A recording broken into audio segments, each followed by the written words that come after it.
Walking is one of the most powerful medicines. It lengthens your life, decreasing anxiety and depression, reducing cortisol. It's good for digestion, strengthening your immune system. If we just look at the research on steps, anything below 2,000 steps, which is 1 mile, you actually start seeing the risk of diseases going up. Then when you get up to about 4,500 steps, which is a little over 2 miles, you start to see cardiovascular benefits. If you go a little more past 7,000 steps, you start seeing a lot more benefits, including living longer. One of the things that will nullify the benefits of walking is sitting too long and then thinking that I can go ride my bike around the block and that will be enough to counter that. Unfortunately, it's not quite true. Let's first talk about the benefit of what walking can do to your blood sugar. Walking after a meal really will help any extra sugar that you ate. Of course, I know some people are going to go, wow, I can just eat more sugar and walk.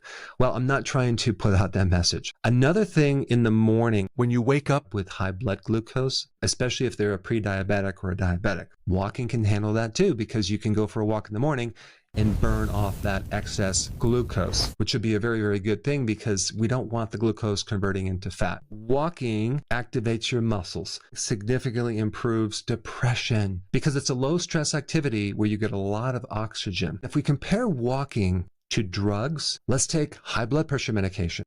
Guess what? Walking lowers your blood pressure. As far as weight loss goes, yes, you're going to lose weight with walking, especially in the belly area, visceral fat. But when you exercise, you're going to be increasing muscle, and that weighs a little bit more than fat. Instead of focusing on weight loss, what I recommend you do is just measure your waist at the level of the belly button. You should see a significant decrease in belly fat. If you walk during a fast, you can improve your results greatly. This is why when you wake up in the morning and you don't eat, you fast until noon, you should walk in the morning. You'll get better benefits. Another tip with walking is if you walk briskly, you will have much better benefits. Even if we compare the same steps, if you're walking faster, your results are going to be better. Also, drinking a little apple cider vinegar and some water, that can improve your ability to lose weight because what it does to your blood sugars. Of course, there's a lot of other things to do to increase more intensity when you're walking. Walk up a hill. You can walk upstairs. In 2017, there was a Japanese study